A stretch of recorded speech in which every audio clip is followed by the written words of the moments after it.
Look, Ivy, that must be your new school, said Mama. It was late afternoon and Papa had finally turned off the highway and down along the road that stretched towards the horizon, orange trees, one side lemon.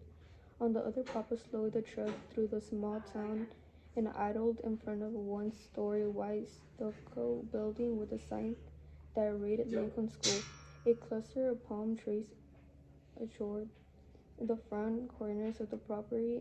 Manicured lawns surrounded the building, filled the flower beds beneath the window, and rose bushes. Some of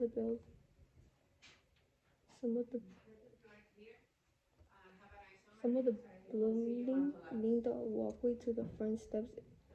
It is more green and pretty here, yes, said Papa, rolling down his window, leaning his elbow out.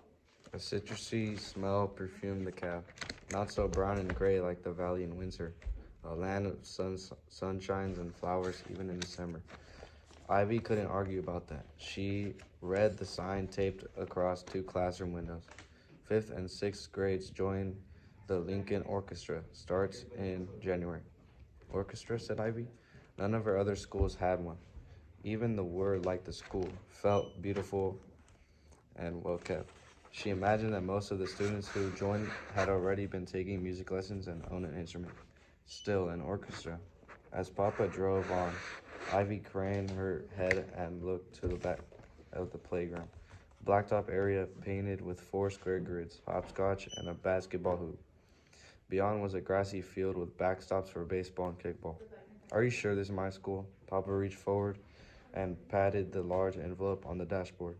Guillermo and Beatrina sent the papers for Lincoln School, and that is what the sign says. He nudged her, grinning.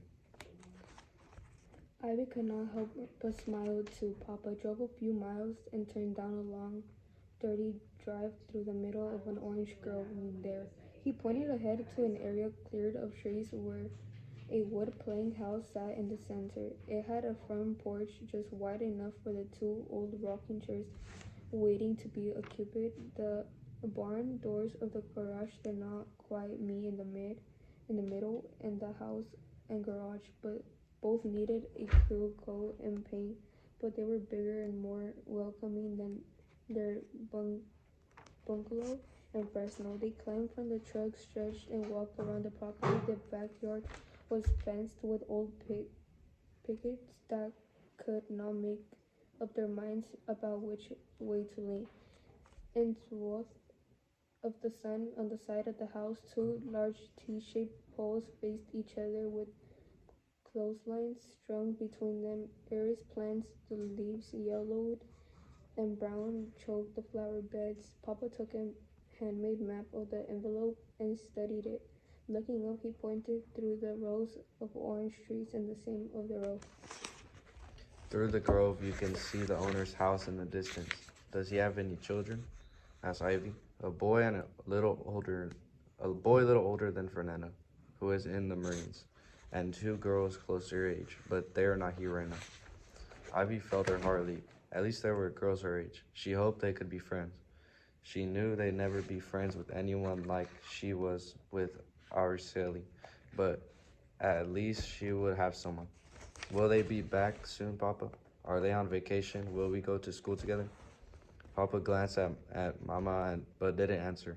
She busied himself untying Ivy's suitcase. As he handed it to her, she could sense that there was something he wasn't telling her. But what? Before she could ask another question, Mama took her hand and led her to the house. They stepped inside a screened-in back porch. A washer with a round tub sat in a corner. An electric cord dangled from its side, and attached above it, the wringer. Like two giant rolling pins, one on top of the other, waited to be fed wet laundry. Mama smiled. We won't have to scrub the clothes in a metal tub. What luxury. They walked into the house from room to room. It has to be what we needed. Table and chairs, beds, a sofa, and the living room, said Mama, and we had the rest in the truck. It is simple but clean. It feels like home. It was true, and Ivy couldn't help but notice the limit in Mama's voice. Maybe coming here would make Mama happy and she wouldn't worry so much about Fernando. As they continued to walk through the house, peeking into every room, Ivy felt her own spirits lift. They reached the smallest of the 3 bedrooms, which held a metal twin bed frame and mattress. The walls were covered with fade wallpaper and trailing green vines and tiny rose-colored buds. Mama said, "And is this your bedroom?" Ivy looked at Mama. "My own. She has always had to share with Fernando." She tried to imagine a room all to herself, without 2 twin beds cramped side by side and dresser crowded with Fernando's basketball trophies, or having to share their drawers in the closet. But Mama, don't you need a room for your sewing? Mama smiled. I will set up my machine in Fernando's bedroom until he comes home from this war. I think I will enjoy sewing next to all of his things. Papa appeared, carrying the small 3-drawer dresser. He positioned it against a wall and patted on her shoulder. Before he left to unload, he grinned and said, "Didn't I tell you everything would be better?" Ivy walked around the room. She bounced on the mattress, checked inside the closet, and gazed out the bedroom window at the rows upon rows of orange trees that surrounded the house. She thought about her new school. She was tempted to believe Papa, especially with Mama humming in the kitchen and Papa whistling as he carried in boxes, sounding happier than they had been in months. Ivy let a little bit of happiness creep into her heart, too. She never once, in all the places that she lived, had a room of her own.